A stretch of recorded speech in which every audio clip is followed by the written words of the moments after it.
ప్రజలనే కాదు పార్లమెంటును సైతం తెలంగాణ ముఖ్యమంత్రి రేవంత్ రెడ్డి మోసం చేశారని మాజీ మంత్రి సిద్దిపేట ఎమ్మెల్యే తన్నీర్ హరీష్ రావు ఆరోపించారు.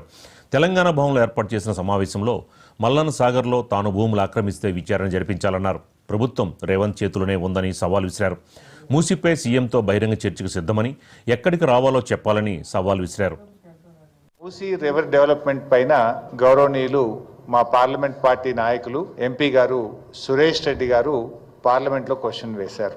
పార్లమెంట్లో సురేష్ రెడ్డి గారు వేసినటువంటి క్వశ్చన్కు పార్లమెంట్లో సమాధానం చెప్పారు. సమాధానం ఏంటంటే, ఆ సమాధానం చదివితే మీరు కూడా చూస్తారు.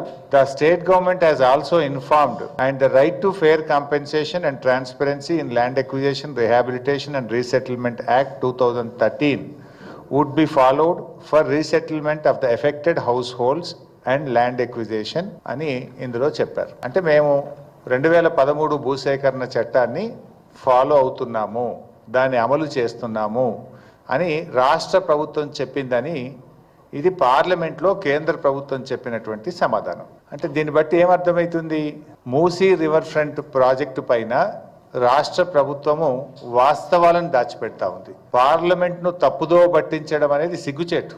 ఏకంగా కేంద్ర ప్రభుత్వాన్ని, పార్లమెంటును కూడా ఈరోజు తప్పుదో పట్టించారు. కేంద్ర ప్రభుత్వానికి, పార్లమెంటుకు చెప్తున్నది ఒకటి, ఇక్కడ అమలు చేస్తున్నటువంటిది ఒకటి. చెప్పింది మంచిగున్నది కానీ అమలు చేసేది బాగలేదు.